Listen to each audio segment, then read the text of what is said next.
ಪುದೀನ ಕೊತ್ತಂಬರಿ ಮಿಶ್ರಣ, ಬೇಳೆಯ ತಲ್ಲಣ, ಮಾಡೋಣ ಒಡೆನ, ತಿನ್ನೋಣ ಬಾರಣ. ಲೇಡೀಸ್ ಅಂಡ್ ಜೆಂಟಲ್ ಗೈಸ್, ನಮಸ್ಕಾರ. ನಾನು ಸುರೇಶ್ ಶೆಟ್ಟಿ. ನೀವು ನೋಡ್ತಾ ಇರೋದು ಟೇಸ್ಟ್ ಆಫ್ ಉಪಹಾರ.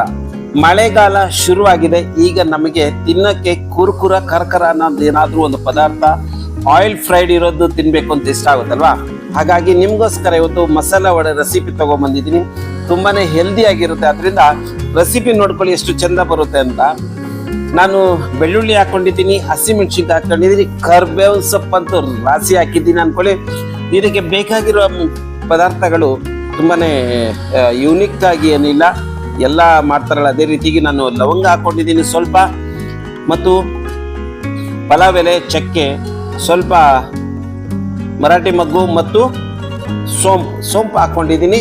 ಈಗ ಇದಕ್ಕೆ ಕಾಳುಗಳ ಅಂದ್ರೆ ನಾನು ಬೇಳೆ ನೆನೆಸಿಟ್ಟಿದ್ನಲ್ಲ ಕಳೆಬೇಳೆ, ಅದನ್ನ ಹಾಕ್ತಾ ಇದ್ದೀನಿ. ಇದು ಪಾಲಿಸ್ಟ್, ಅನ್ಪಾಲಿಸ್ಟ್ ಕಳೆಬೇಳೆ ಹಾಕೊಂಡಿದ್ದೀನಿ. ಪಾಲಿಸ್ಟ್ ಬೇಳೆ ಹಾಕ್ಬಾರ್ದು. ಈಗ ಮಿಕ್ಸ್ ಮಾಡ್ಕೊಂಡು ತಗೊಂಡ್ಬಂದಿದ್ದೀನಿ ನೋಡಿ, ಸುಜಾತ ಗ್ರೈಂಡ್ರಲ್ಲಿ. ಇದಾಯ್ತು. ಈಗ ಇದಕ್ಕೆ ಮತ್ತಷ್ಟು ಬೇಳೆಯನ್ನ ಮಿಕ್ಸ್ ಮಾಡ್ಕೊಂಡು ಹಾಕೊಂಡು ಈಗ ಇದಕ್ಕೆ ಸೊಪ್ಪು ಸೇರಿಸ್ಬೇಕು. ಸೊಪ್ಪಿನ ಮಿಲನ, ಬೇಳೆಗಳ ತಲ್ಲಣ ಹಾಕಿ ಕಲ್ಸಣ, ಒಡೆ ಬಿಟ್ಟು ತಿನ್ನೋಣ. ಇದೇ ಇವತ್ತಿನ ರೆಸಿಪಿ ನೋಡಿ. ಕೊತ್ತಂಬರಿ, ಪುದೀನ ಮತ್ತು ಸಬ್ಬಕ್ಕಿ ಸೊಪ್ಪು ಮೂರನ್ನು ತೊಳೆದು ನೈಸಾಗಿ ಕಟ್ ಮಾಡ್ಕೊಂಡು ಈರುಳ್ಳಿ ಜೊತೆಗೆ ಹಾಕಿ, ಸೋಡಾ ಹಾಕಿ, ಅರ್ಧ ಟೀ ಸ್ಪೂನ್ ಅಷ್ಟು ಸೋಡಾ, ರುಚಿಗೆ ತಕ್ಕಷ್ಟು ಉಪ್ಪು, 100 ವಡೆಗಳು ಮಾಡಲು ನಾನು ರುಬ್ಬಿಟ್ಕೊಂಡಿದ್ದೀನಿ. ಈಗ ಈ ಮಿಶ್ರಣವನ್ನ ಚೆನ್ನಾಗಿ ಕಲಿಸಬೇಕು. ಎಷ್ಟು ಚೆನ್ನಾಗಿ ಕಲಿಸಬೇಕು ಅಂದ್ರೆ ಆ ಪದಾರ್ಥಗಳೆಲ್ಲ ಫ್ಲೇವರ್ ಬಿಟ್ಕೊಬೇಕು. ಬೇಳೆಯ ಫ್ಲೇವರು ಮತ್ತು ಸೊಪ್ಪಿನ ಫ್ಲೇವರು, ಈರುಳ್ಳಿ ಹಾಕಿದ್ದೀವಿ, ಈರುಳ್ಳಿನ ಫ್ಲೇವರು ಎಲ್ಲ ನೋಡಿ ಎಷ್ಟು ಚೆಂದ ಕಾಣಿಸ್ತೈತೆ ಅಂತ.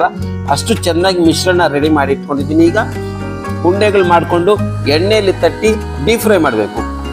ಹೇಗೆ ಅಂತ ನೋಡ್ಕೊಳ್ಳಿ. ಡೀಪ್ ಫ್ರೈ ತುಂಬಾ ಇಂಪಾರ್ಟೆಂಟು. ಎಣ್ಣೆ ಜಾಸ್ತಿ ಬಿಸಿ ಇರಬಾರ್ದು, ಎಣ್ಣೆ ಕಮ್ಮಿನೂ ಬಿಸಿ ಇರಬಾರ್ದು, ಸ್ವಲ್ಪ ಚೆನ್ನಾಗಿ ಬಿಸಿ ಇದ್ದಂಗೆ ಬಿಡಬೇಕು. ಇದು ಕ್ಯಾಟ್ರಿನ್ ಆರ್ಡರ್ಗೆ ಸಿಕ್ಕಿತ್ತು. 50 ಜನಕ್ಕೆ ಕ್ಯಾಟ್ರಿನ್ ಆರ್ಡ್ರು. ವಡೆ ಮತ್ತು ಬಾದಾಮ್ ಪೂರಿ ಬಿಟ್ಟಿದ್ನಲ್ಲ, ಅದೇ ಎಣ್ಣೆಗೆ ಈಗ ಮಸಾಲೆ ವಡೆ ಬಿಡ್ತಾ ಇದ್ದೇನೆ.